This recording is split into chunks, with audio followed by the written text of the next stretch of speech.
Good morning, everybody. This is the ShedRoom podcast. This is Leon, Noel, and B.A. Jones. nice. And we have two awesome guests that I've been waiting to see for a few months now. They're both from the Bay Area-ish. I'm trying to get a bunch of local guests on first and kind of take care of this area with the first few before we expand out a little bit. But either way, I'd like to get to the guests. Would you like to introduce yourself? Yeah, Antonio. What's your last name? Kofoed. Nice. Yeah. I was curious about that. Not a lot of people know. I didn't want to butcher it, so that's why I wanted you to say it. But and yourself. And my name's Nicholas Brydon. Nice. Two awesome last names. Yeah, glad to have you guys. Welcome. Thank you. Thank you.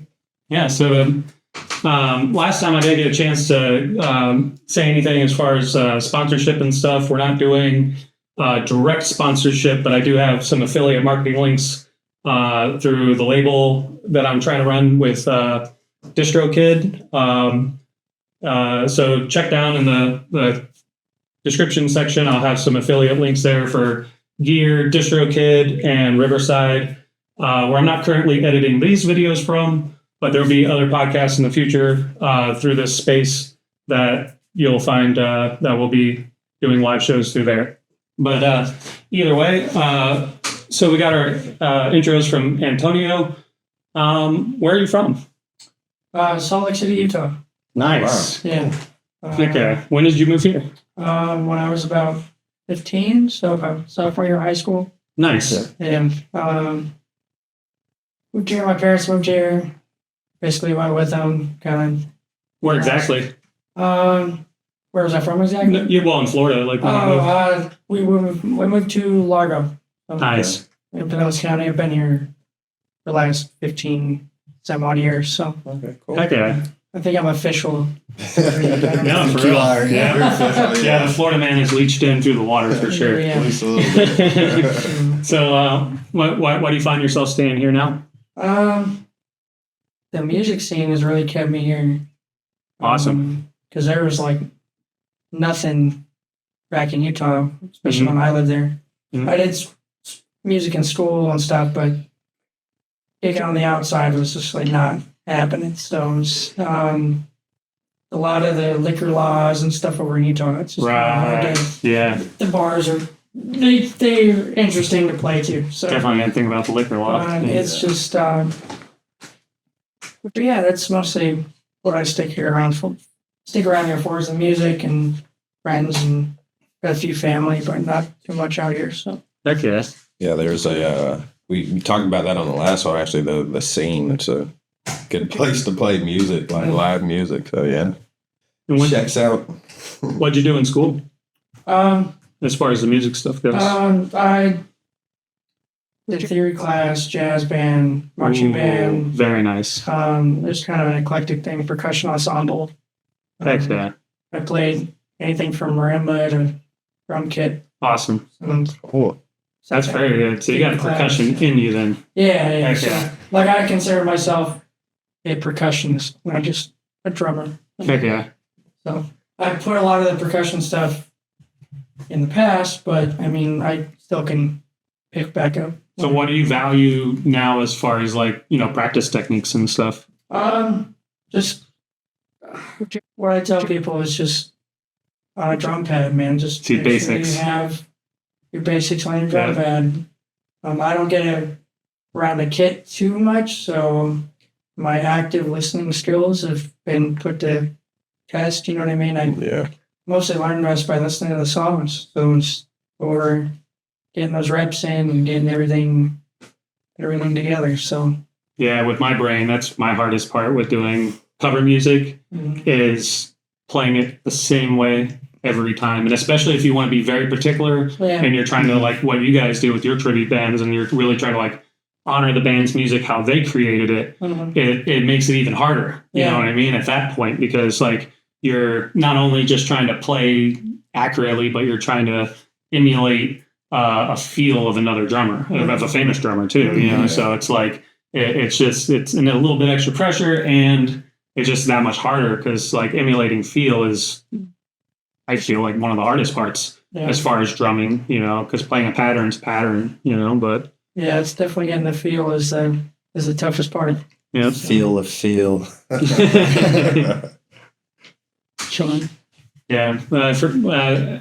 I kind of found myself plateauing a little bit, a year ago, and it was really getting frustrating. And I don't know, I just back to the basics thing. That's why I have the pad out on the kitchen counter. I hope it's not too annoying for the kid. The tapping. I felt like that too, but I just try to keep my music taste varied. I'll go listen to something different. Like you can, like when I was 20, you couldn't catch me dead listening to a pop record or anything.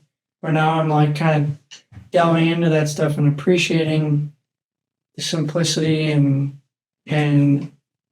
how those songs get put together and the hooks and the feel. And that's, I've been, like I started out as a progressive metal drummer, some of the heaviest stuff you could do. And then I've kind of like toned my stuff down years by the years. So, yeah, it's just keeping your music wide, keeping your taste as wide as you can.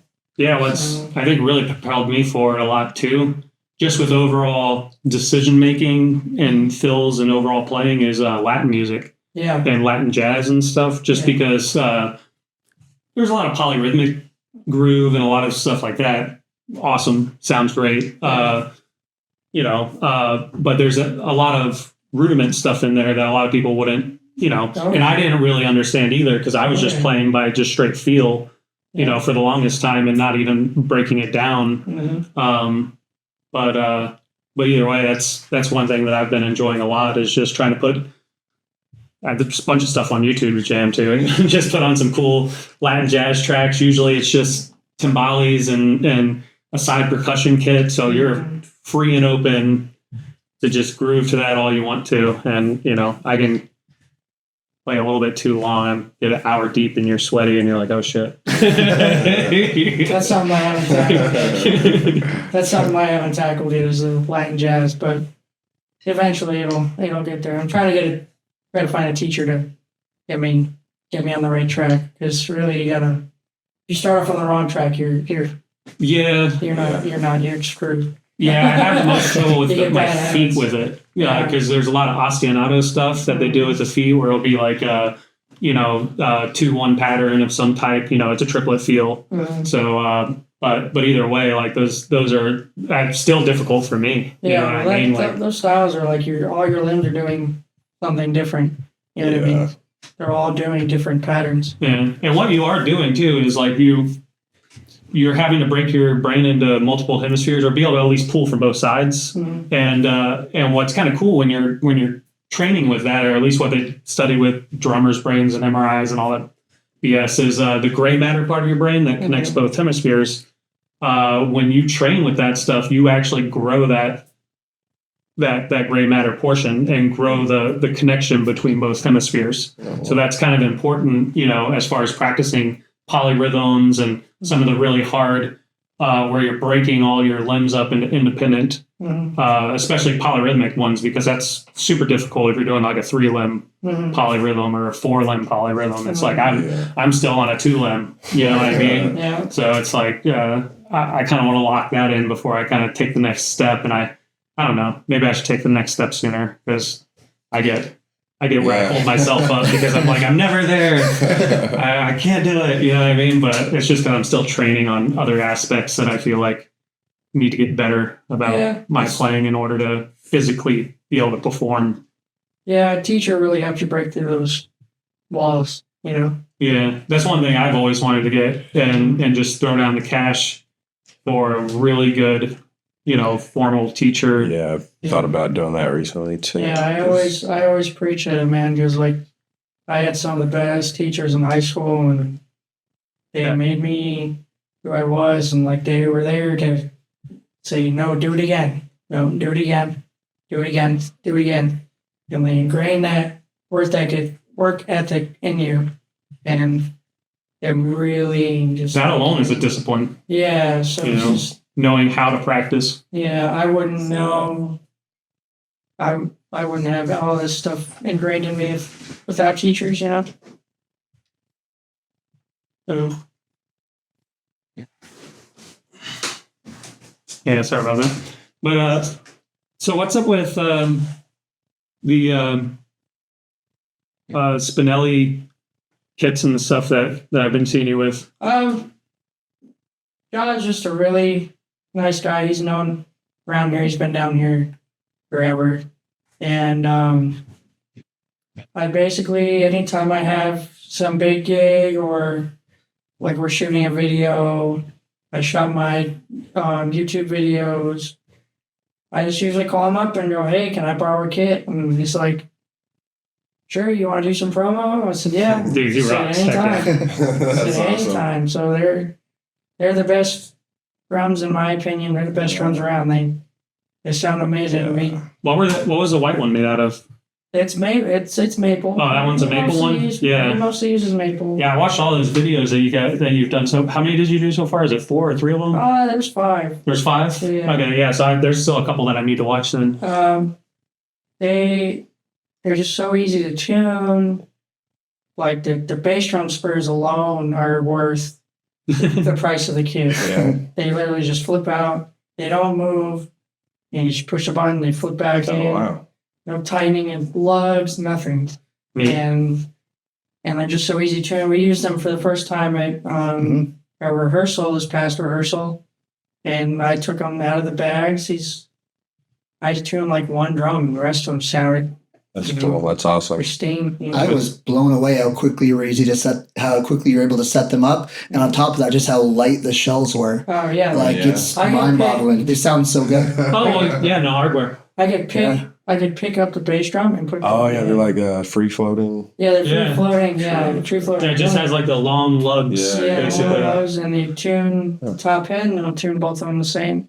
Mhm. So it makes it so easy to tune. Yeah, Mike from Zen Recording said that they were like 3 times louder Oh, than all the other kits in the room. Yeah. Oh wow. Yeah, because when you're tuning both heads even close to the same, it's going to give you More amplified volume for sure. Yeah. You know what I mean? And then if you tune it anywhere close to the shell Mhm. pitch, I mean, it's going to really sing Mhm. at that point. So, I mean, I would expect that for sure. And, Yeah. And I was kind of bummed I didn't get a chance to check them out when they were. Yeah, I've never gotten to play them. Yeah. I've seen them around. I've never played them. I met John once. I was picking up drums for Jamal Wright. He's a drummer from like St. Augustine, Jacksonville area. But John was cutting a bass drum for him, and I went to pick it up for him, and he was just like, "Yeah, come back anytime, take a tour." He's just like he's a really nice guy. Yeah. It was I've not been back to take that tour, but one day the shop's like awesome though. Exactly. John knows what he's doing. It's right over there next to Zen Recording, and there was Mike said that he was going to go over there for some type of event that he was having for like I think a release of something as far as like a Yeah, I've seen there. a kid or something like that. But I didn't have a chance to go to that one. That was the only thing I was bummed out. But it's right over there, so I know I'm going to get a chance to go check it out. I just want to see the shop, and I'd probably like to have my shells have the bearing edges redone on them because they're not professionally done at all from the people that originally made the kit. Yeah, he does all the services and he does your hardware. Just can redo all the bearing edges. Yeah, one of my other homies got his bearing edges redone, and it was cheap. Mm-hmm. Like it was definitely worth it. You know. I might look into it. Yeah, I do. I have a couple drums that I need to get the bearing edges redone on.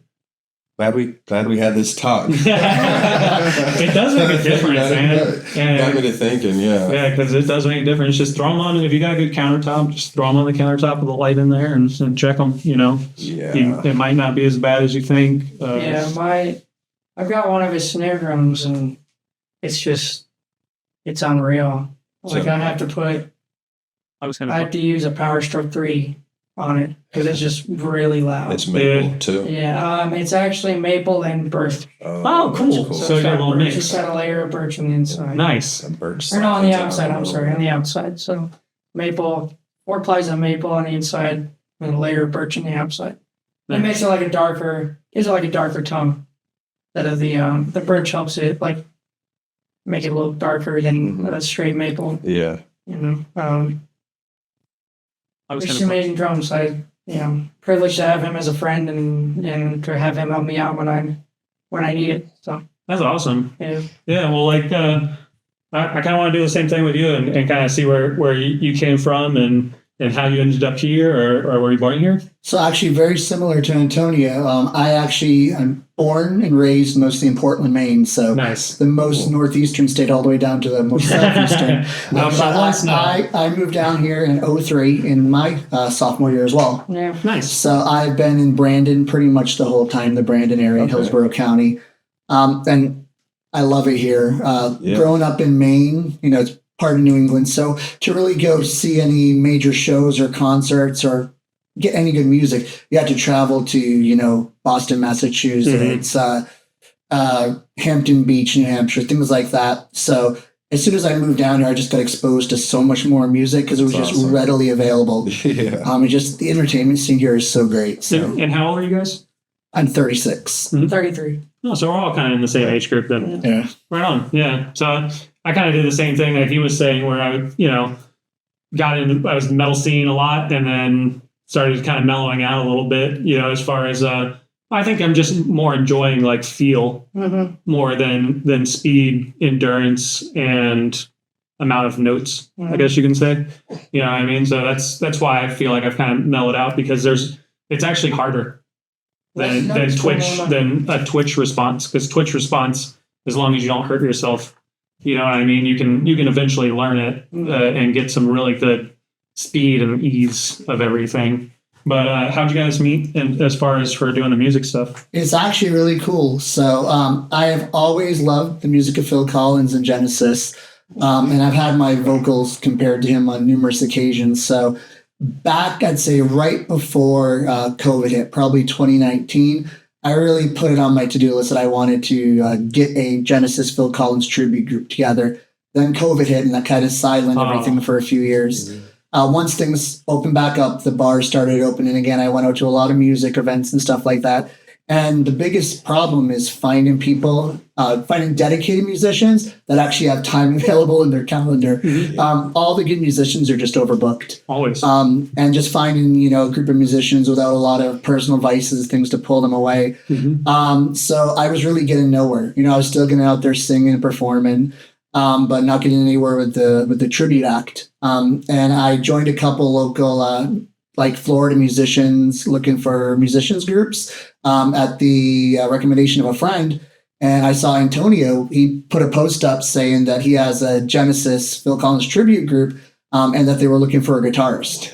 Nice. So of course I play guitar, but I enjoy singing a lot more. But I reached out and I'm like, hey, that's fantastic. This is kind of something that's been on my radar for years now. Do you guys already have your singer? Do you guys already have your Phil? And at the time, they actually did have someone. Oh, right on. But I'm like, you know what? Here, check out my videos. Let's keep in contact. You never know what's going to happen.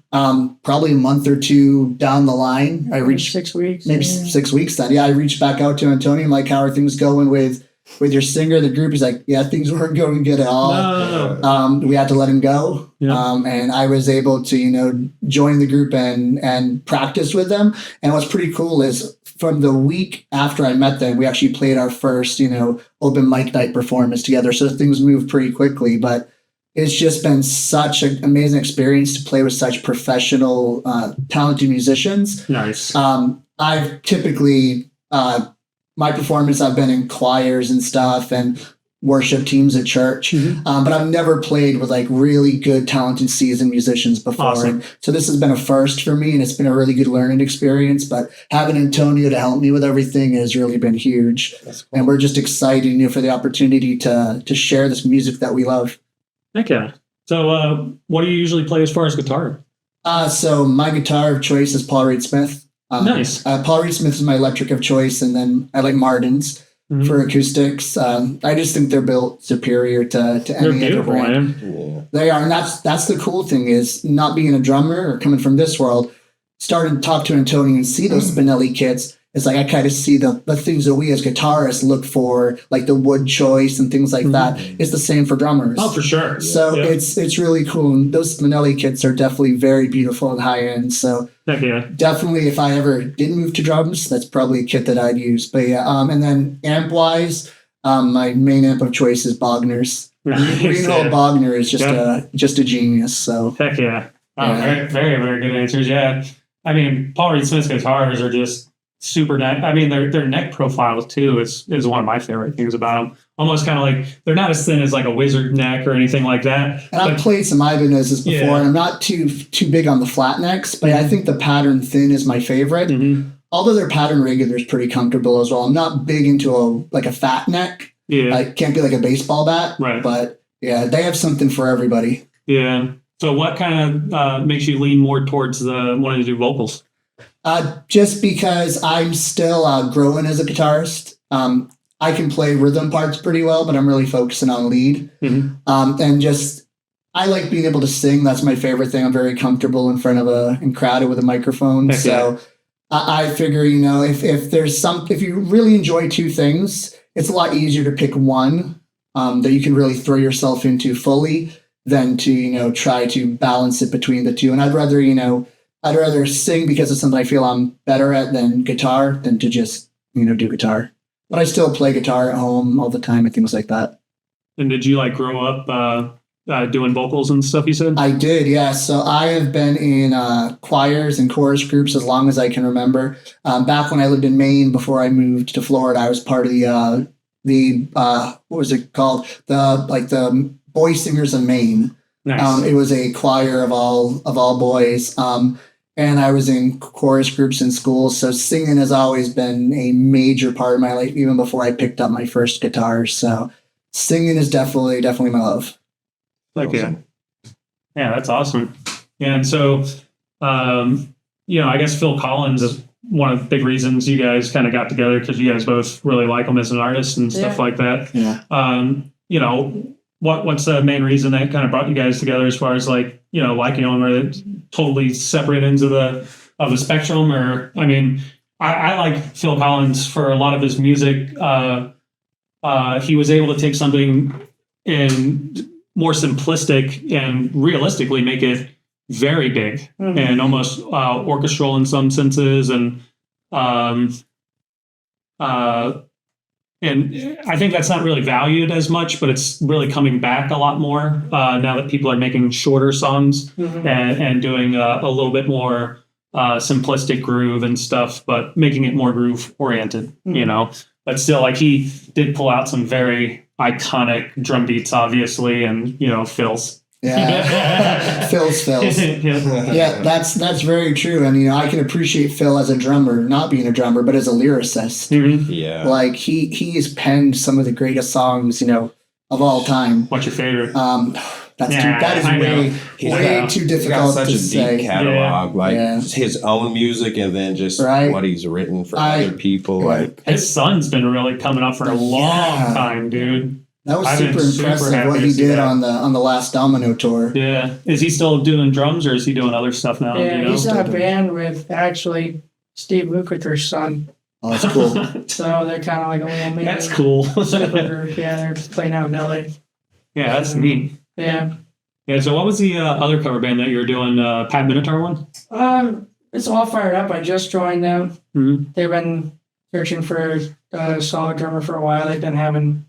they've been running through them, unfortunately, but I walked in and learned the tunes they wanted, and I actually got thrown into a show because their drummer that was leaving hurt his back. Oh, so I went from learning 5 songs for an audition to 25 songs in a matter of 6 days.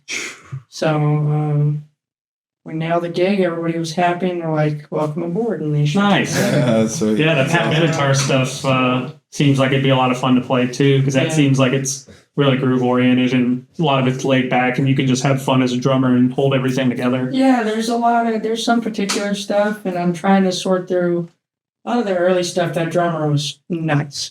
He was on something. A lot of the stuff did not make sense. So I'm trying to parcel my way through it and trying to okay, well, I'm not gonna do what he did. I'm gonna try to smooth it out a little bit. Yeah. You're allowed to embellish if you want to. Yeah. Make it feel good. Yeah, so I said that's my goal, is to make, anytime I'm with a band, I just want to make everything feel good. Yeah, So definitely. Heck yeah. Yeah. So, is there any like particular gear? I know we were talking about your guys' live setup and stuff, but yeah, is there any particular piece of gear that you guys have been enjoying and stuff out on the road? Is it just because I know you guys were saying before, like your mixing board and you had spinelli drums, and you were saying something about your mic setup that you had with the in-ears? Yeah. So we have a live rig where because we're running click through all our tracks, and it's on one standing rig where you roll it in. We mix ourselves. We set it in front of house. Makes it really simple. You don't gotta check wedges. You don't have to. Usually that mix is already saved. Mm-hmm. So you just set up whatever you're. So you're doing your own everybody's doing their own monitor separate mixes. mix. Yeah. Okay. Nice. And are you guys able to get it all stereo, or is it mono mixes? Right now it's mono. Yeah. We're trying to keep it on the cheap for right now until Which board are you using? Allen and Heath CB20. Oh, you got the does it do the you each do your own, like on they have an app. the app thing. I couldn't think of the words. Yeah, we make So convenient. Yeah. It really is. Yeah. Yeah, we Like have all our technology's tablets and everything.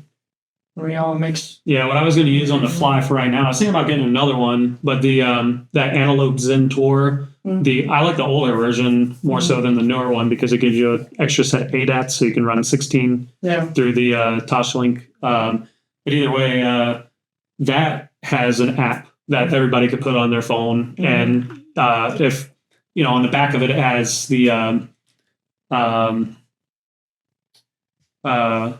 line eight line out for the 25 pin for 8 channels out. So Nice. you'd be able to run. I was going to try to set my next live rig up for 4 guys, so we could all have stereo through that, and then everybody would have their own app, and they could just go onto their particular channel and adjust the levels and adjust the EQ however they want. But I'm too scared to use mine live now because it's my only one on my desk, but they are coming down in price. I've been seeing them used for $550. They are a great. I mean, the headroom on them is amazing, and they are super clean. And the Antelope knocked it out of the park. But mine's been a little glitchy here and there, but I think it's probably my unit more so than their software firmware because nobody else seems to have a problem. But me. Allen and Heath is real nice. It has like feedback, like. Where it monitors like feedback, so it never feeds. Oh yeah, it does like never feeds back. That's amazing. Like auto recognizes it. Yeah. And do you have to do any like prep work with it? With like the little. Our keyboard player had to mess with it the first week we got it, but he, like I said, he's our technical director and he just runs everything. Can't you record directly on those onto like an SD card? Yeah. So it's kind of like the wing a little bit. Awesome. Yeah, we are recording everything and running our stems through it, and. So when we record our video that we're doing here next week, we'll be doing that. So Heck yeah. So we'll hopefully have some clips for you guys to be able to use from this podcast, at least for like that show coming up. So I'm going to try to do at least some edits for you guys to be able to spit something out so you'll use it. So go ahead and just give a plug for that show if you can. Like, it's when is it? March? It's 23rd? March 23rd. Yeah. Starts at 3 o'clock. We're the opening band. We're playing with 5 bands. We're one of 5 bands. We've got us, our Phil Collins Experience, Women of Rock, Symmetry. Stiff Upper Lip is one of Stiff Upper them. Lip is headlining. And then there's another one I can't think of. Is it 80s hair metal? Oh, yeah, there's the headband. Are they all local? Most of them are, yeah. Symmetry's out of like Brooksville. Okay. Stiff Upper Lip is actually not local. They are, from what I've read, they're up in New Jersey. Cool. They flew them down for the headline. It's a trip. And then Women of Rock's local. They've been around for a while. And so Where's the shot? Niagara Tap. Nice. So they put a stage outside in the parking lot, and they close off the parking. Okay. They close up part of the parking, like near the front, and they packed thousands of people in there. Wow. Yeah. And what time? 3 o'clock. It 3 starts. o'clock. And is that when you guys go? That's when we go on. Yeah, it's going to be an Nice. all-day event though. Yeah. And free admission, which is great too. So Yeah. It's on a Saturday? Yep. Yeah, so that 3 o'clock's pretty good then. Mhm. Because that'll be a good time for a Saturday, And what city is it in? Largo. Largo? Yeah. So, yeah, that'll probably be a pretty good time too. And, so do you guys have any outlook as far as any more shows coming up? We're just really working on our EPK and getting the promo together. I've talked to agents. They're interested, but they want to see their website up. They want to see the video done. So we're just trying to focus on that right now. And then hopefully by the beginning of next year, we'll start really hitting the pavement. Yeah, and so you guys are trying to do it like an actual full-blown like cover tribute band where you work in league with the band or with their agents or something in some way? Not with their agents, with local agents around here. Yeah. Our goal is to play like amphitheaters and cultural centers, stuff like that. yeah, I know lots of tribute bands play like the Hard Rock and things like that. So I'm playing the Hard Rock next week as well. Nice. With a different band. The Okay. Cat Benetor tribute. Okay. Playing the Hard Rock. Yeah. So we're trying to work our way in. It's a lot of prep work. It's I told the guys when we started, I was like, we're probably not going to be getting a gig this year. I said, but we put the work in, and we get all our material learned, and we're nice and tight. We should have no problem Yeah. booking anything. Yeah, and that's why you're trying to shoot like the promo videos and stuff like that. Yeah. Yeah. Where are you shooting the videos? At the Tap Fest. Yeah. Okay. Yeah, so Yeah, I want to try to go to that. Like I said, I'll try to scoop up Michael, hopefully, or one of my other friends too, because I'm probably going to be doing some my new stuff engineer that day. friend Joshua, he's shooting. He's all the video. He did all my YouTube videos. He's done Heck yeah. all that stuff. He did some work with Siobhan and the Force. I don't know if you guys. Okay. Yeah, I know Siobhan. Yeah. Yeah, Siobhan's awesome. She's a local artist. Yeah. So So does he have like his own studio or? he did. It just closed. Oh, Unfortunately, man. it was right near Zen, and I don't know if the backer pulled out or they. What was the name of that one? Dupree. That's Oh, that Dupree. was Dupree? Yep. Man. Joshua Dupree is the main. Dude, I wanted to go check that out so bad. Yeah, so they just closed at the beginning of the year. They raised their rent, and That's what they can afford. that's what they're doing to everybody, Mhm. man. It's So- insane. and Yeah, so they because couldn't they're trying to choke out Zen, but it's the friggin' stupid people Yeah. there. so they couldn't keep the overhead low enough. So, because they really gave fantastic deals. It was like I didn't pay as much as I thought I would when I went to record it. That's always good. Yeah. Yeah, it just seemed like a really nice spot because I looked at all the pictures. It's like, I don't know. I'm not associated really with any studio. I go to Zen a lot because, me and Mike are friends and we hang out, work, and learn together and stuff. But yeah, I just enjoy everybody's setups. I kind of want everybody to win. I want there to be more studios. You know what I mean? I really get sad every time. There was another one too, where like a guitar player from Candlebox was there. I'm trying to remember the name of that one. I know he's local. Yeah. Yeah, that one just closed too. I'm pretty sure. There's music stores closing down too. I can't Sam remember. Ash. Yeah. Yeah, Sam Ash in Clearwater. I was like the biggest Sam Ash, like huge drummer. I had to play the drums a few times in that big ass drum room. I'm sorry. So big. I never do that at the music store, but I'm like, fuck this. What's you know what I mean? the The big ass open I with the worked there for a chandelier. few months. Oh, yeah? Yeah. There was another music store in St. Pete. The I can't think. Was it Seminole Sound or For Seminole Music. Seminole Music? Yeah, it closed down too, like a couple of years ago. They're just doing lessons. They're back open. They're just doing lessons. Yeah, It's in a yeah. smaller spot. Yeah. So, Yeah, do any of you guys teach or anything like that? No? I taught a couple people, but never a professional. Yeah, same here. I've taught people, basic guitar, but nothing other than that. Yeah, that's why I kind of set up this spot a little bit. And initially, whenever I put, just the drum kit in this room and stuff like that, was to, start breaking ground as far as that goes. But I need to start very, very basic, you know what I mean? And just teach youngins basically. So that's all it's really going to be around is teaching noobs. Yeah. Because, that's all I really feel like I can proficiently teach is some basics. And I know the things that I really wish I would have been shown from the get-go that I would have to pass on, just because after I saw it from the masters, they're like, this is how you're supposed to approach beginning this. I was like, oh. Yeah. And it's so important because when I started learning guitar, I went to a teacher and his teaching style just didn't match me at all. And for a while there, I kind of lost interest.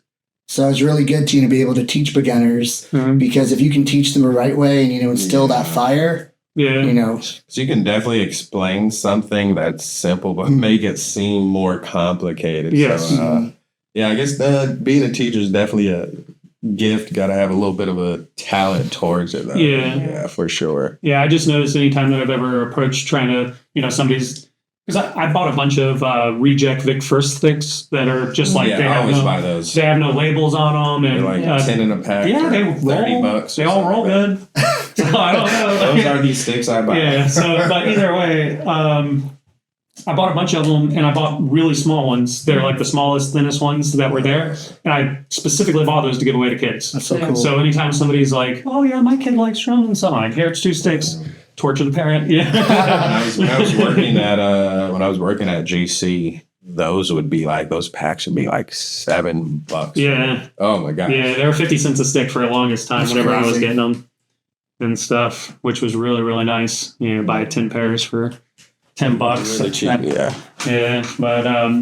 But yeah, I think for me, whenever I approach any of those kids doing the teaching thing, the first thing I like to gauge is like what they're trying to get from this. You know what I mean? Are they just trying to have fun? Are they just trying to play whatever? Are they trying to play on a stage? Is this something that they've always loved to do? Is this something that they're just first interested in? I like to kind of gauge where their headspace is at, because that's how you can really either make it fun or make it really structured, depending upon where their headspace is. You know what I mean? So you'll lose interest really, really quick if they want it to be fun and it ain't fun. Right. Yeah. So, every kid's kind of different. So that's my first thing, engaging a new student. I wanted the structured instruction. Growing up, when did I start playing drums? I don't know, probably like 12 or something like that. But I didn't get formal instruction until, I don't know, maybe my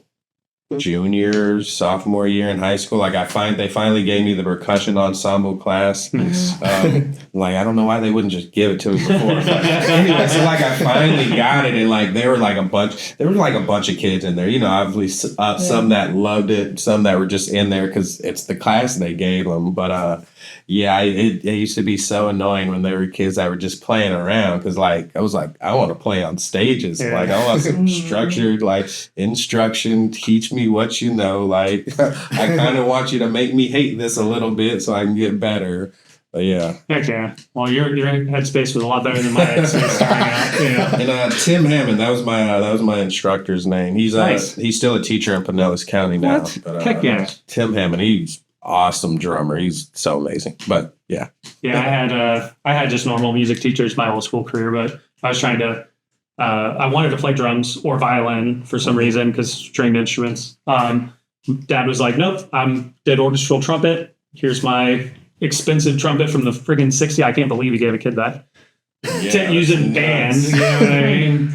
I was a trumpet player then, so I did all my orchestral stuff trumpet. Yeah. And then whenever I was 14, I started doing summer job, doing survey stuff, and then did it up every summer. I would do surveying, saved up, and got my first Yamaha YD kit.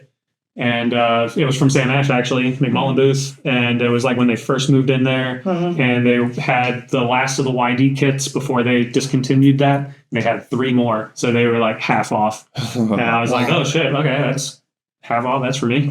And but I didn't realize it was just a very, very nice kit. I mean, it's kind of like a stage custom. All the YD series was. Lugs were probably a little different. I can't remember, but either way, I loved it. And it was just, I think, Aerosmith's Greatest Hits was the first thing that I put on to try to like learn how to do anything on the kit, you know, because it was, I was doing vocals for metal bands and stuff. And so every time we would go to like Apple Studios in Oldsmar or whatever, you know, when the band was breaking down, I just had a little vocal effects processor and a microphone, so I was real fast to break down. And then I would hop on the kit real fast. And I just started picking up, like, I did the basic rock beat in 2 or 3 minutes. And then after that, I was like, oh shit, you know, I need to look further into this. And then the band's like, hey, you're better than our drummer. You want to just be the drummer now? I'm like, fuck, okay, sure. You know, so I had to buy a kit at that point. But yeah, it was one of those things where, you know, I kind of like thrust myself into it just because I loved it so much. Yeah, I really, at this point, want nothing more than to get my hand slapped with a ruler from somebody that knows really, really well what they're doing. You know what I mean? Just to kind of show me the way and then break bad habits. Yeah. You know? My method has always been start on a drum pad. So you don't have to go out and buy this big kit. Or There's a $30 drum pad and some sticks. We'll teach you the basics, bare bones stuff, playing in time, playing the right technique. And then we'll jump on the kit. I think when I was working at Sam, I should see a lot of the instructors, they'd be bringing new students and jumping them right on the kit. And I'm like, guys, they can't even move one hand correctly. And you want them to move all 4 limbs, you know? It's like, I don't know. It's just, people like different ways of teaching, but that was always my method. It's the way I was taught, you know, just start on the drum pad. Okay, you guys are first day of music class, 7th grade. Okay, break out your drum pads. You're not playing on real snare drums yet. And, you know, we'd be doing basics and stuff. Yeah, I think we had, and it may have just been because of the size of the class and, you know, public schools don't have enough money to buy 30 drum pads that are ultimately going to get, you know, smash. Or grow legs and walk away, you know. So like we had so everybody bought sticks. Mr. Hammond, he had like these Vic Firth Ralph Hardman sticks, and everybody would pay him like $10. Back when sticks were $10, like these are big marching sticks for $10. They're probably like $20 these days. Yeah. But so yeah, he had these 2x4s, and also 2x4s weren't as expensive way back then either. They're like, I don't know, but $100 now. But we had these 2x4s, and he put chairs, and you just, you know, sit it on the chair, and everybody would run through the wood and play on the wood. And that was like our practice pads, and it worked. To this day, I still like playing on a little block of wood. It feels good. Well, it had a lot of bounce for sure. But that's so was it a full length of wood that everybody played on the same piece together? He had that's like cool, because you know, like, feel everybody hitting. He had like 2 or 3 of them, and then there was one snare drum he'd have in the middle if he, you know, wanted to call out people individually, you know, come up here and play. Or if someone's doing like really good or whatever, super neat. You get to play on the snare drum, and then, but yeah, 2 or 3 long pieces of wood, 2 chairs on either end, and the whole class would just kind of be in a crescent playing. And yeah, because I think where I went wrong too was the whole drum corps aspect of it and developing your hands, like you were saying, super important. You know what I mean? Even before you start with your feet at all. And so I wasn't thinking about that initially. It's not intuitive at first if you're beginning and you're a kid and you're just trying to jam.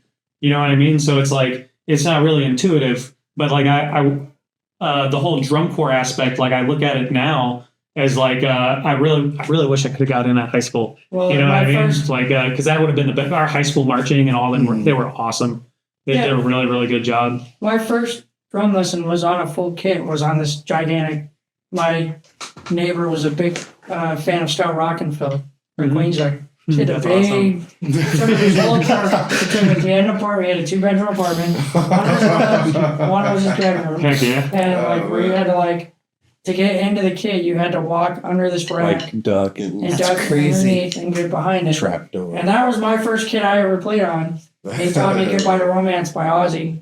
And and then but then I didn't actually start growing as a drummer until I started going into school and doing it. So I was like, oh wow, this is actually clicking. It's not just we're just going. Yeah. I found the value in it a lot because how much I learn in such a short amount of time when you're actually with a real instructor. You know, especially if they can, because they're looking at you from that third person point of view, so they can really pick out the flaws in your form and stuff. Yeah, the first kit I played was a Pearl Expert, 90s Pearl Export. Everybody's seen one, you know it. The steel snare. It was like the wine red or whatever. But yeah, so I watched growing up in church. I just watched the other drummers play, and I would air drum. I feel like air drumming is a practice tool that's like underrated too. I still do it. But yeah, I watched and air drummed, and that's how I that's how I played my first drum beat, air drumming. And then one day, like, nobody was around or on, so I jumped on. Nice. I was like, That's awesome. then my mom came and, Brian, what are you doing? Because she was like, you know, you're gonna break them. Yeah. Like, how am I gonna break them? I've been watching these guys smash these things. Yeah, she was like, you know, I don't want to break anything, and then, you know, she's got to pay for them or whatever. But so that was like my first drum lesson, just watching these dudes play, and then like finally, like I said, I got to high school and got that percussion class, and I learned how to read music, learned like a few Latin styles, some jazz swing and stuff, and but yeah, that instruction, man, being able to, especially learning how to read and being able to like see what you're doing for sure helped, and like learning that there's other stuff out there, because I didn't really understand, and really honestly maybe until I was in my mid-20s, that there's like people out there that just go out and set their drums up and play with like other musicians. Like, it was always like, you know, if it's not at a concert or in church, like, where are these people playing drums and stuff? So yeah, I'm thankful I was able to get in that class and just be in the Bay Area too. Like I said earlier, where there's always music. It's a good place to just be a musician. You can see someone playing literally 7 nights a week, all day. All day. Morning, noon, night, breakfast, lunch, dinner. So are you doing like a family thing right now? Or are you single? I am single, no kids. I have a little kitten that I found in the woods back in October. That's your kid now. So yeah, it's just me and the cat. His name's Luffy. Heck yeah. Well, that's what about you guys? I actually have 3 kids, Nice. 2 biological and 1 bonus. Awesome. And a girlfriend, Whitney, that I've been with for going on 4 years almost. Heck yeah. And yourself? I'm single as a pringle. Nice.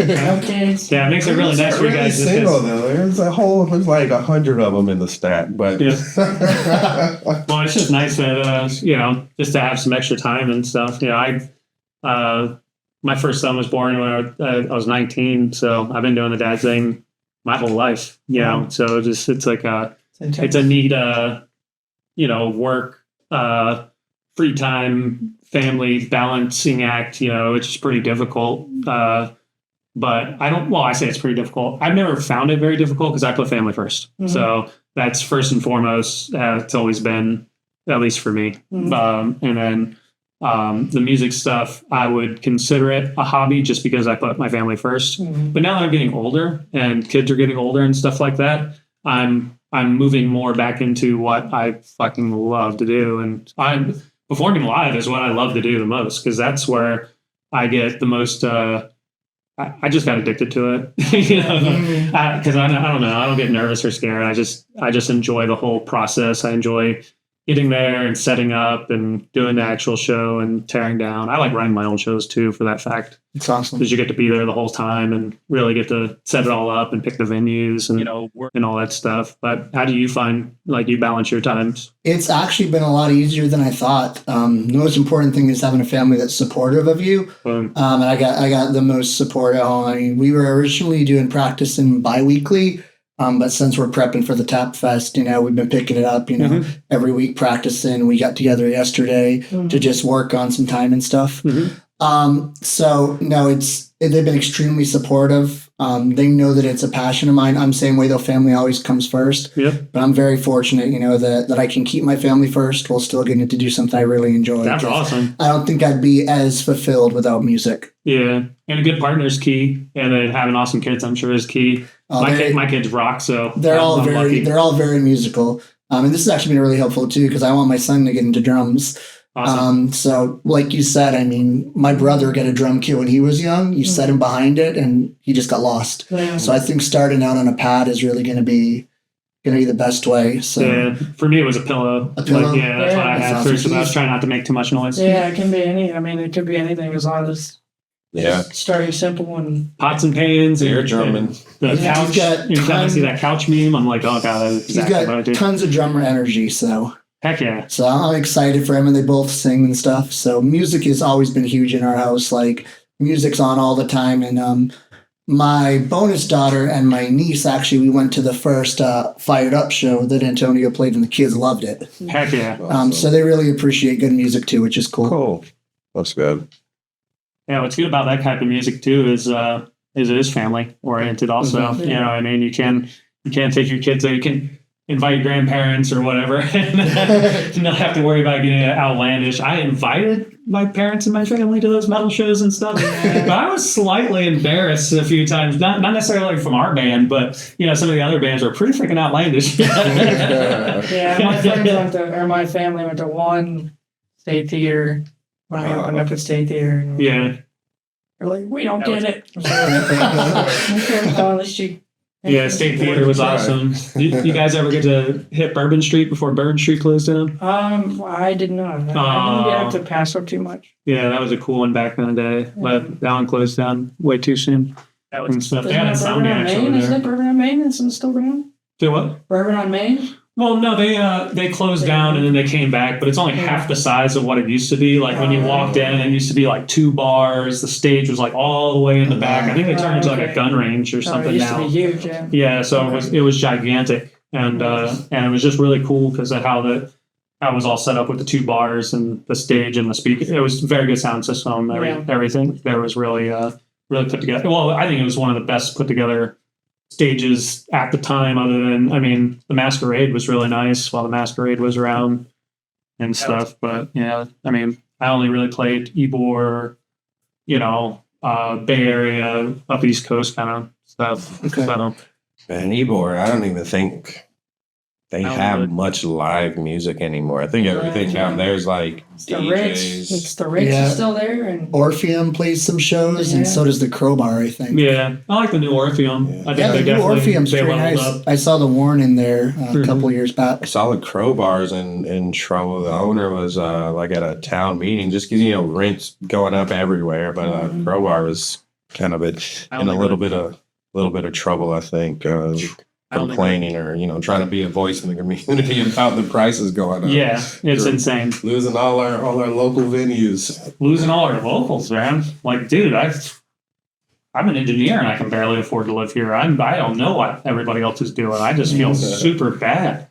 You know what I mean? Like, just barely scraping by. You know what I mean? I invest a lot back into myself too, as far as for the music stuff. I think I'm pretty much done with all that. So I'm just going to save and try to get a little piece of property, and that way I can run my business and do the recording and stuff just straight out of my house. But do you guys do any session work or anything? I haven't done any pro session work, but mainly for myself. I would like to. Yeah. That's one of my goals. I love being in the studio. Yeah. If you're When I gonna, sat in and recorded those YouTube videos, I was like in my own, you know what I mean? Mm-hmm. when we first touched base, I gave your information to Michael. I don't know if he added you on Facebook or anything, but Not yet, but yeah, I think he definitely. did finally. Oh, okay, yeah. I was gonna say, reach out to him then, because he's I think I always met looking him. for people that are really accomplished drummers, man. Like, He was hanging out with John and CJ's, and I was like, "You're Michael Rendon." And Yep. he was like, "Yeah." And I was like, yeah, "I'm on Facebook." Dude, super laid back. Yeah. I love I that don't place. think I've met him or been to the studio yet. Yeah. I think he's had like a couple, jam nights, but I'm always Yeah, doing music I and wanted to stuff. do the jam night So- stuff so bad. Like that's why Yeah. I pushed him to do the 2 jam nights and stuff like that, just to try to get other drummers in. Yeah, even when you're always like, I'm free, I come over and jam. It's like, I wish I could, but I'm always gigging and Yeah, stuff. it's hard. Yeah, no offense taken. I know I'm super busy, so anytime you guys can make the time, you guys ever want to stop by and kick it or go, meet up somewhere and stuff like that. That's I'm trying to be more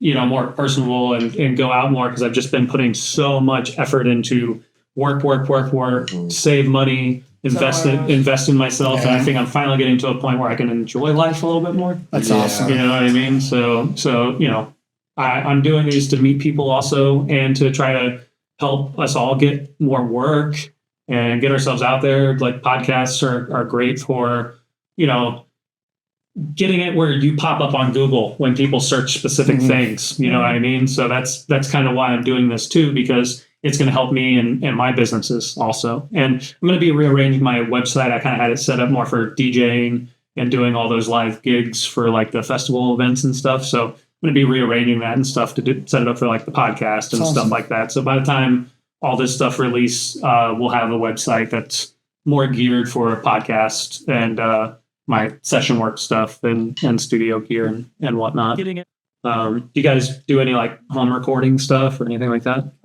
That's mainly my recording experience until I went to Dupree. I always was in like home studios. My old band, when I first got out of high school, we wrote, record everything in his house. Heck yeah.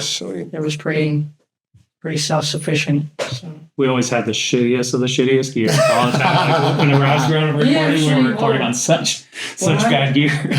When I met him, he had just lost his job, but the job he had was some like CFO. So he had all this nice gear and had a rolling kit. It wasn't as nice as that one, but everything was like just seamless. We did all our demos in there. Heck yeah! And that was my first crack at like actually like, oh, I gotta play to a click, like, or if it's gonna sound like crap, you know. So it's just, so that was my thing. And then the last year I went to Dupree and that was my first pro studio experience. Heck yeah! And So you played to a click and everything in the Dupree and but everything was, we had to map out all the clicks and everything. Everything was to a click. Some of the songs were pretty interesting, but took a while. A lot of times interchanges and stuff. Yeah. Yeah, and especially if it's, you know, some people don't know how to set up a click track properly, especially if there's a lot of changes. Yeah. So it makes it really difficult unless you know the song really well to intuitively know, oh, here's when the tempo change is happening, especially if it's a short tempo change and it bounces right back to the song again or something. That happens a lot of the songs we literally sat there for an hour and a half doing 4 bars by 4 bars. Oh, trying to map it? Trying to map it. Yeah, that's the difficult part. Ableton's made it pretty easy for me to be able to do that now.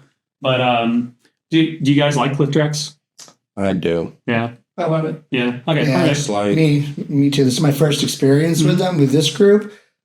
Click tracks. With the in-ears? Yeah, with the in-ears. Yeah, it's such a game changer. Yeah, it's just like playing with another musician that's got perfect timing. That's how I try to explain it to people that are, you know, because a lot of people, I think, and sometimes in certain music, it's okay for the tempo to, you know, change in certain sections purposely, not like accidentally, you know. So I think some people use the excuse of, well, music should have feel, should have ebbs and flows. It shouldn't be robotic.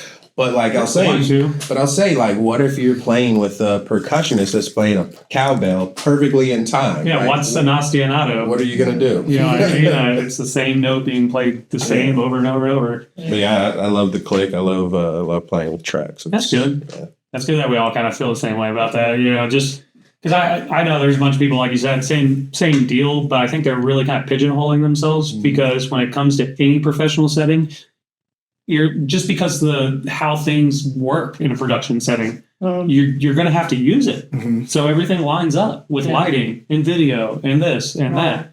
It's just part of a production now. All the bands are doing it. All the major bands are doing it. And you know, I'm okay with jam bands too and stuff. Don't get me wrong, but it's like they're doing it because everything's supposed to fit within a specific amount of time, and then that way you have your sets. You have your 25-minute set, you have your 30-minute set, 35, 40, you know, so when you go to a show and they're like, oh, you had 45 minutes, but now it's only 30 guys, sorry. You can switch over to your alternative set. That's 30 minutes. And the click's already all set up for that. All your backtracks, maybe the songs are organized in a little bit different order or whatever. But it's sweet. That is Just- awesome. You can just be the consistent consistency. from show to show to The show. consistency is key. You know, just playing the same way every night. Mm-hmm. You know, we'll have mess ups here and there, but the consistency, the tempo is the same. When he goes home and practices, Mm-hmm. it's the same tempo as when we're doing the show. So it's just it takes a lot of the headache out. So do you know what program your keyboard's using is? Yeah, your keyboard's using? Main stage 3, and Cool. then Q Lab is where we put everything from main stage into Q Lab. Yes, I don't have much experience with that. I've heard about Mainstage recently, and I have yet to download it. I think I was trying to, I'm just trying to find different softwares for, just for my e-drums. Mhm. You know, see what works for me the best. But yeah, I've heard good things about it. But I guess the guy that I was talking to was using it for a keyboard. But with main stage, it's essentially Logic. So you get all the plugins from Logic, but it's just set up for performance, not for studio recording. So it is more like a live oriented. Yeah, so it's amazing, like all of the sounds you can get out of his MIDI controller with that program. And they sound really authentic to the music. It's an alternate to Ableton, but I think it's a little more user friendly. Yeah, it's probably more straightforward, just doing your live backtracking. Exactly. Yeah, I was so confused. I got the you gave me the Ableton stuff. And I was the like, light. what's going on? I was so confused. I'm listening to like can't get any sound. I know touring bands that use Ableton, and they have a specific guy side stage running the Ableton. Yeah. And my friend Matt Pointer, he's in the hip hop production. Yeah, I know Matt. They use I sub for Matt a lot. Sick. They use Ableton in their stuff to keep a click running, keep everything going. And he's like, it's so complicated. He's like, I got a foot switch, and he's like, I'm just praying that It more doesn't go. Yeah. I've heard horror stories of like Ableton going down in the middle of the show. It's You like- can push it a little bit too hard if you want to be crazy. So, with a lot of VST. people will have like a second computer like running it just. Right, the switch. Yeah, with the hip hop switcher. production has two rigs. Yeah, whenever I get to setting that up, I'm going to do a redundant. Well, I'm going to set up towards a redundant rig. So like I can have 2 laptops if I want. I'm just going to buy the sound card that's meant for redundant rigs that specifically meant for that. I can't remember off the top of my head right now. But one thing I found that's kind of cool with Ableton is being able to take, when you break down all your tracks with the band for a practicing format, I can send the singer, a bounce without the vocals and this, that, the other thing. Like you said, have the click, have everything in there. It's easy for me to just, pull stems or select, what I'm going to, bounce or create these different cuts very, very quickly. But we do that as well. yeah, that's the one way I found, like nowadays, it's so much easier to be able to practice without actually being in the same room. And that's just the one advantage. If you are running a click track, you can do that and everything's going to be the same when you finally get into a practice space live together, Like my Pat Benatar tribute that I joined, we barely rehearse. Exactly. We And do you're our still homework able to at come home, together and gel. and then we come in and everything's there and we play the songs, and something's a little wonky. It's usually very minor. So are you guys using like stuff from your live set to practice too, and kind of sharing it, or is it we like? actually use Moises. Moises has helped a lot. Oh, right on. Yeah, I got it for So sure. we send all our tracks, all our set lists. We have a running set list that's like our long. Yep. And we have all the tracks in there, and anytime we be showing, listen to it, you can adjust anything. So that's actually what I used in the studio for my YouTube videos. Yeah, well, that's what I was doing with the TD kit too. With this one, is it just sounds better when you pull the other drums out of it completely, and then you actually can hear your drums. You know what I mean, correctly. Without hearing any of the.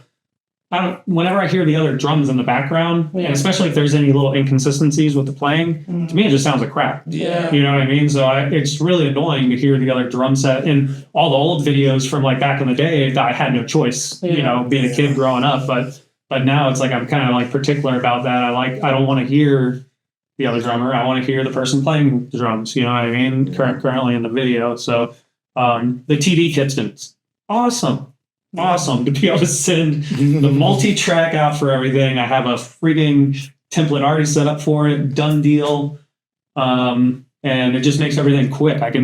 All the videos that I post too, I don't I don't practice any of the songs, so I'm just putting whatever album that I'm playing to. Because after I get done practicing, I like to put on different music maybe I'm not super familiar with and just try to play, just to play along and be expressive and have fun, for a little bit.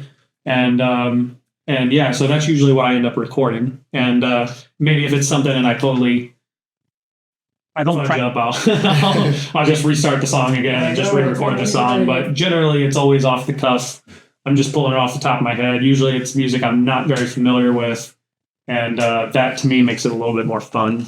That's, open road, you're kind of using your listening skills a little bit more to try to know when the changes are happening and this, that, and the other thing. That was one thing I was pretty proud of when I went in the studio.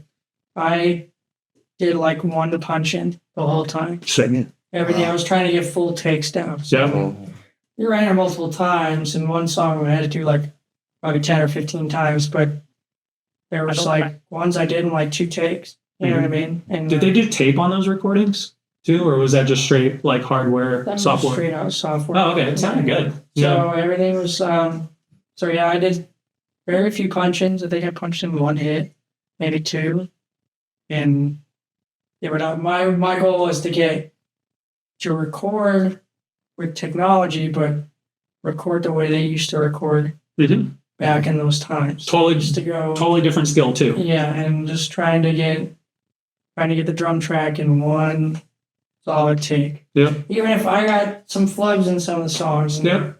they weren't bad enough to where I was like, there's some character in it. So just keep it, So that was one of my prouder moments. I was like, wow, I did that, my first time. Yeah, I'm so used to doing the multi-track, doing any like session stuff here. Yeah. So I have my own rig and I'm doing it with Ableton. With the SPDSX, I set up just a normal Boss foot switch, and I a MIDI assign both the little switches. One's a stop and return to 0, and then the other one's to record. Yeah. So I can just play and do all my own punch-ins whenever I want to, and if I want to do a punch-in in a specific spot, then I can put it at that spot, pull it back, and then that way my punch-in's happening in the same thing. I can just use the foot switch without having to turn over every single time and click the thing. It makes it so much easier to stay kind of like in the flow. But I've gotten so used to not having enough time to learn the material.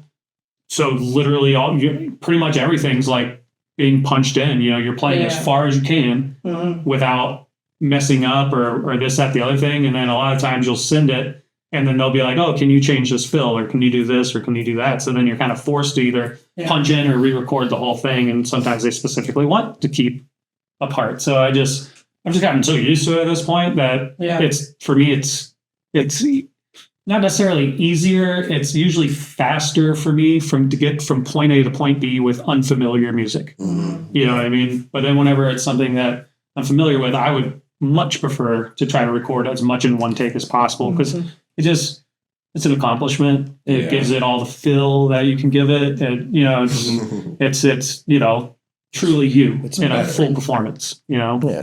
So I truly appreciate it. All the extra work that goes into that, Not necessarily. But yeah, is there anything else that you guys would like to cover? But yeah.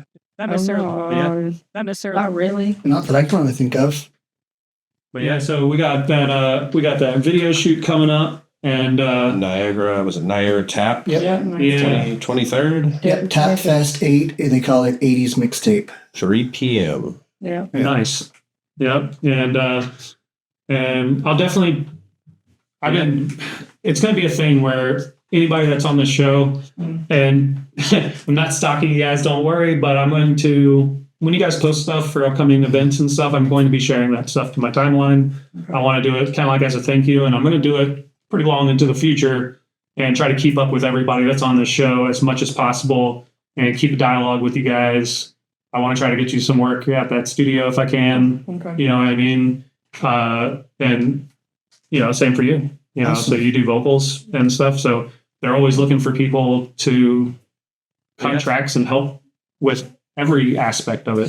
So that's why I'm able to go there as much as I'm able to go there, just because there's a need for it. But, I like to share it. So either way, I like to hear other people get recorded too. So, there's a lot more talented people out there that I feel like deserves, especially like you said, you want to get into doing some more studio session stuff and with your background. But yeah, heck yeah, you should. You know what I mean? I really just being the right people at the right time, Yeah, for sure. Yeah, they'll get there. Do you guys have any like websites or anything? We just have our Facebook page. Yeah, Turn It On Again, a Phil Collins experience. Yeah. Right on. Heck yeah. One question. Do you guys have a favorite Phil Collins or Genesis song? Mine's Susudio. That's one of my favorite. And then what's it? Saturday night, Sunday morning, I think. Oh, that's a good one. Yeah, we're gonna be working on that when we get a horn line. Our whole process. Eventually, we would like to have the 4-piece horn line and 2 backup singers. So it's gonna be a 10-piece band. Is there a saxophone in that? Or is it just? Yeah. Okay. Yeah. Check out Miranda. Yeah.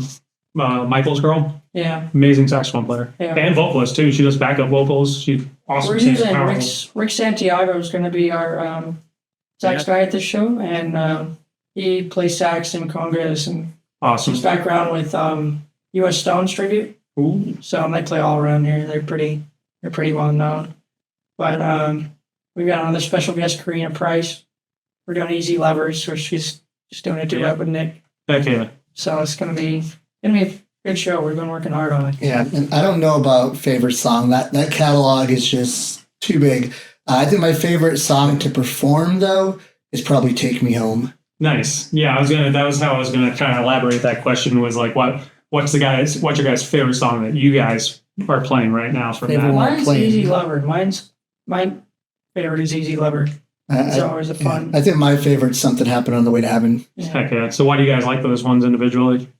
Just the drums it's just so fun to play. This is the first band where I'm like having fun every time. I'm like excited to go to rehearsal. That's how you know it's real. We're gonna have fun, and it's just fun music to play. And it's great. And even though we're still ramping up right now and shedding a lot.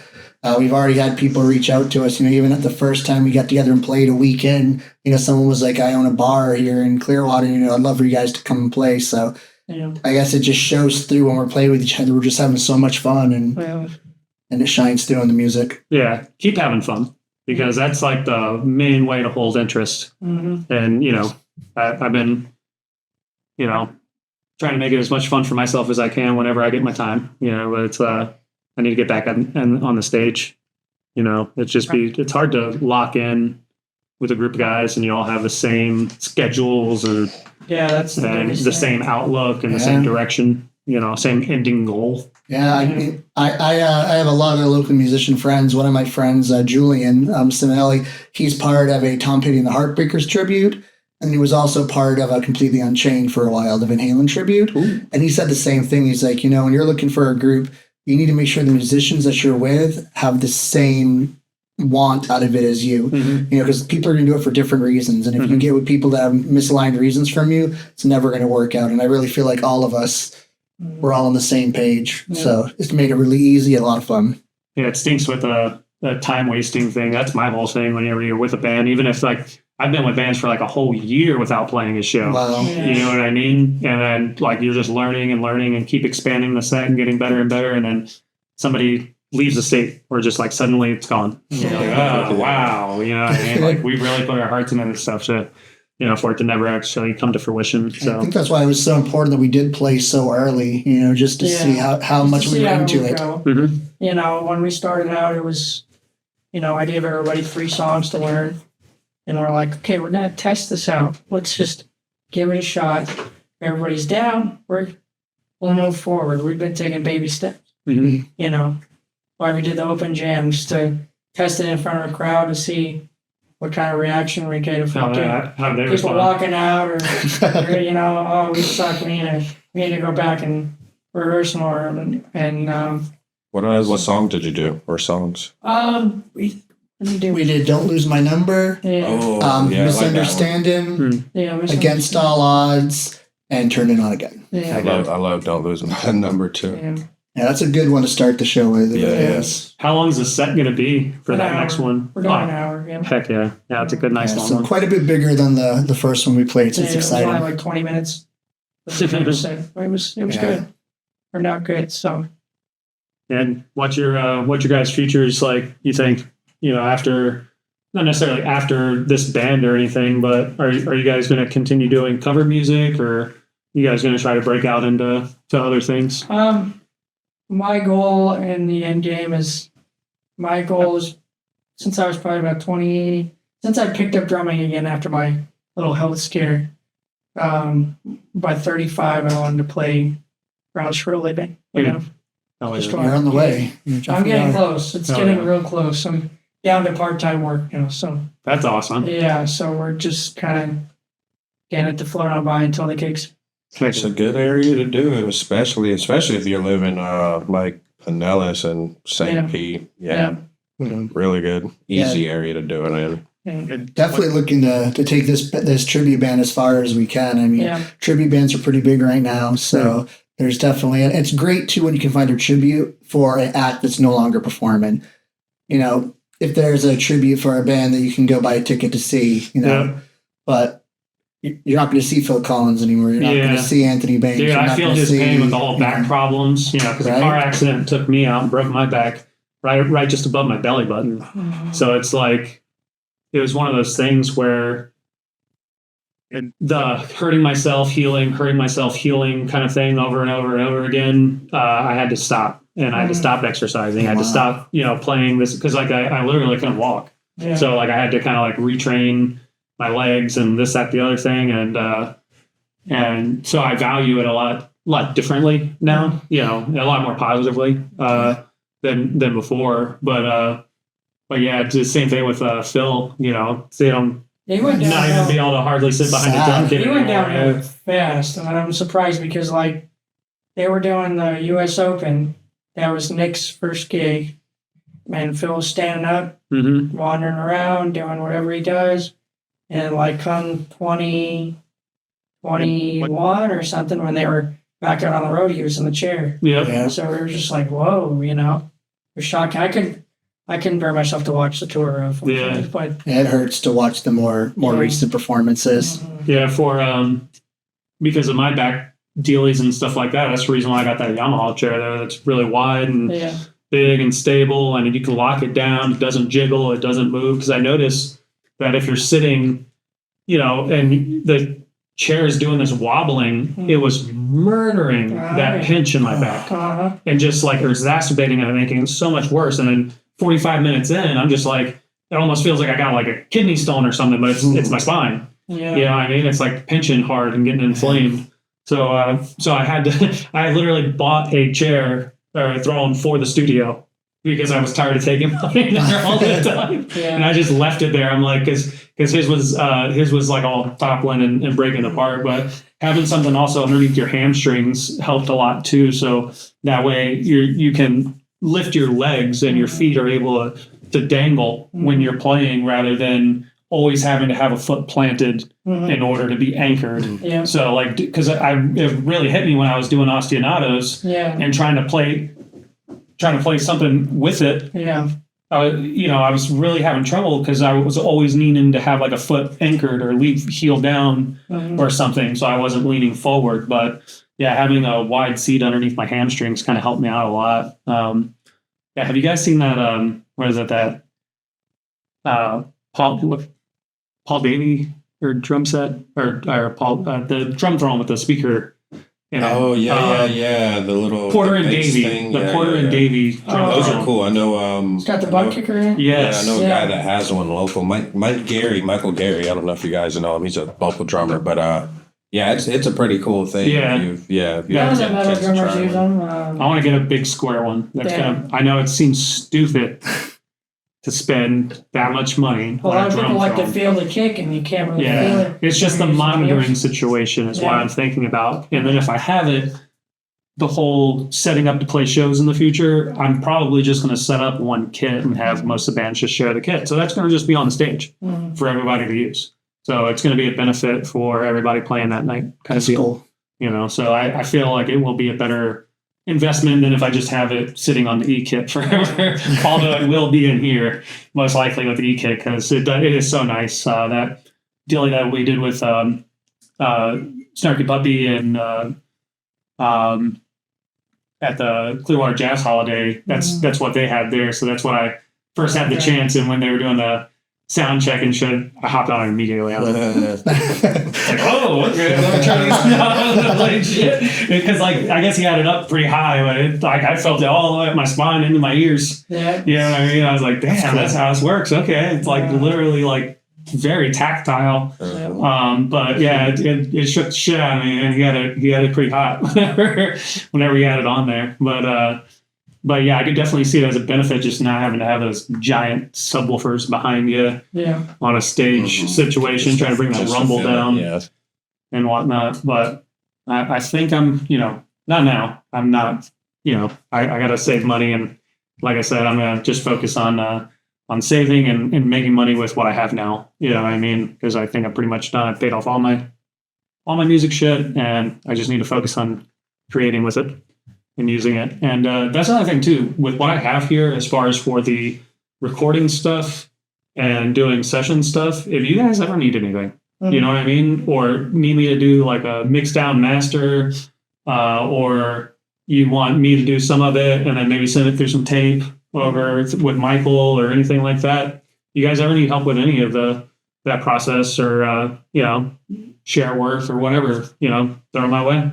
I'm here. I have it here. That's what it's there for. And I thoroughly enjoy getting anything that I can get with that because that's what I feel like I'm built for anymore is doing that session work because it's so much fun. And I gotten really fast with it as far as workflow. And just the whole sharing information nowadays is so nice. Yeah. And so and now that I have this, the e-kit, I can very quickly create something, try a bunch of different sounds, shoot it over to a customer, yay, nay, get it back. You know what I mean? And then adjust from there before I hit the actual acoustic kit, and record it on for real and stuff. But one thing I've noticed too, there's been a couple times that they just wanted me to keep because it was just a scratch track that they were doing. So they were just like, the e-kit sounds great. Yeah. So I was like, yeah. So I was like, easy for me, it's done. And then I was able to send them the MIDI information too. So that's really cool. Yeah, so then they can put it into whatever drum program. So if they wanted to change it later, put it whatever they can. But yeah, I've been really enjoying the TD setup. The digital pads, I don't know necessarily game changer. It just makes everything, very intuitive as far as the fill. Yeah. So do you have any shows coming in? You have one today. Yeah, just a little duo gig. It's Al's Pizza. Got some other stuff. I think next month sometime. I don't know. I don't know the dates. I know them the week of. Yeah, one of these days we're gonna be able to pull our forces together and have like a jam day if it's here or somewhere else or whatever. That's one thing I've been wanting to try to do, and maybe make it at the studio or something like that. But it can happen here. I'm not too worried about it, but every time we ever did the other jam stuff, it always like 4 or 5 drummers show up, and then we're struggling to find anybody else. Because the drummers always enjoy that. But next time I'm gonna try to set up like a little side percussion kit, so that way one drummer can be playing timbales and cowbells and holding the groove and keeping it locked, while the other drummer's having fun exploring and whatnot. Do you enjoy doing the side percussion kit? Have you ever got to do anything like that? Yeah, I know like percussion stuff. I've done pretty much played anything. Let's say in high school. Yeah, I was doing a drum circle shit for a while. I never did the djembe, drum circle, djembe. Well, everybody has djembes. I would never use a djembe just because everybody's using a djembe, so I tried to bring something different and stuff, But everybody screams with the djembes. I love the big keg drums. Like there was a few people that I was friends with that would bring, they're made out of a giant keg with a hide and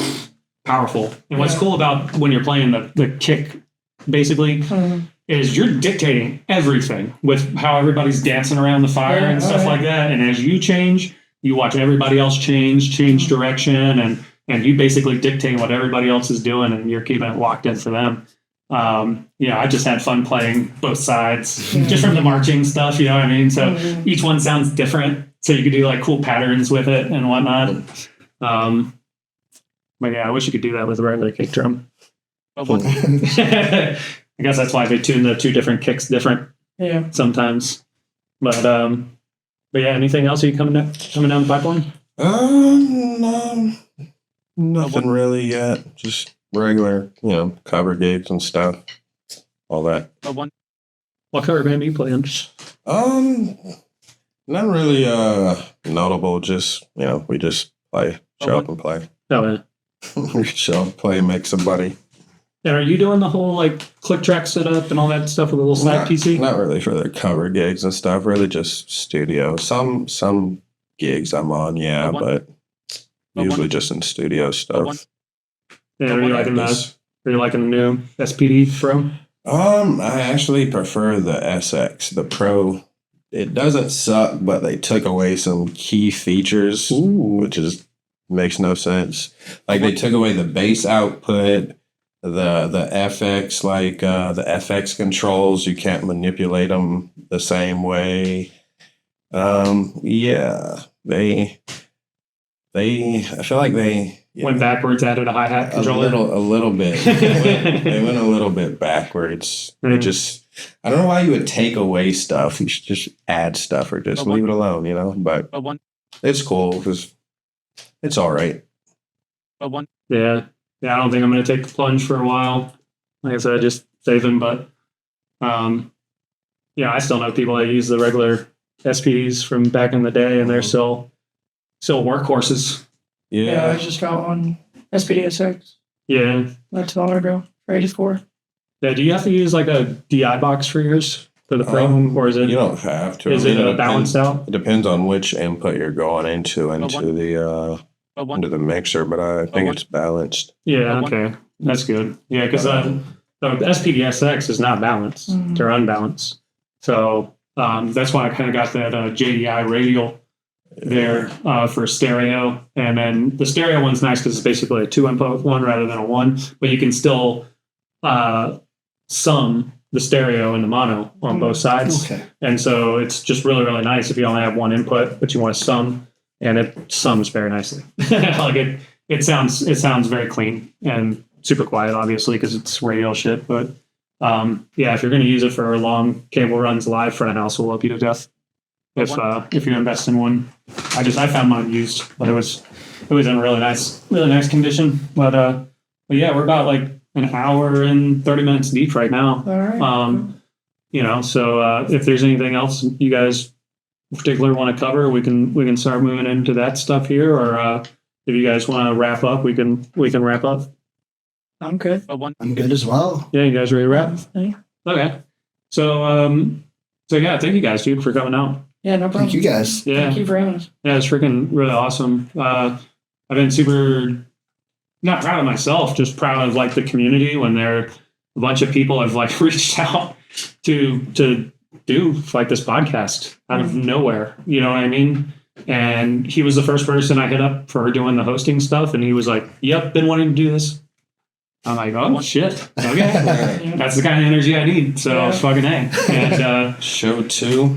Pretty good as well. The first one's pretty good too. Yeah, I liked it a lot. I was really proud of the younger lady that came on and stuff. She did a good job, and the other dude was super cool too. And I'm going to keep it, like I said, more geared towards locals at first because I think you guys deserve it the most. You know what I mean? Honestly, and so the fort down. Yep. And so I want to cover the bases here and get people that I've been wanting to put on, and I'm really happy you guys were like some of the first. That's cool as fuck. I'm glad you guys were, all about it, and glad you guys made it here and stuff. But yeah, so you guys show coming up on the 23rd, and like I said, I'm gonna try to get some stuff out for you guys, and anything in the future, I'll make sure to post. I'll be posting online. And your guys' websites can be found on Facebook. Yep. Yep, for your tribute band and all the events there. I'm going to have my website all set up. I don't have the exact name for it for the .com or .net. I'm not sure yet. And what about yourself? Where can people find any information on you? Just follow me on Instagram. B Jones Drums. I think that's it. B Jones Drums. All right. Something like that. Okay. And for myself, it is if you type in Google Leon Noel music, all one word, you'll find everything from there. Everything will pop up. And I really appreciate everybody that tuned in. And make sure to like, click, share, subscribe, all the good stuff. There's going to be some links in the description. Obviously, it's like an affiliate marketing thing. Obviously, anything you guys do for there benefits the show. And 100% of it is going back into the show. If this is something that picks up, we're going to start diverting some of that into something philanthropy style. So it's going to be music-based. It's going to be, either for music in schools or for teaching or for local business that's music-related or something. But if it's something that gets popular and blows up, I'm not keeping all the money for myself. I am going to do something to make sure it goes to a good place. But either way, been an awesome show. Thank you guys. Thank you. Till next time, see you guys.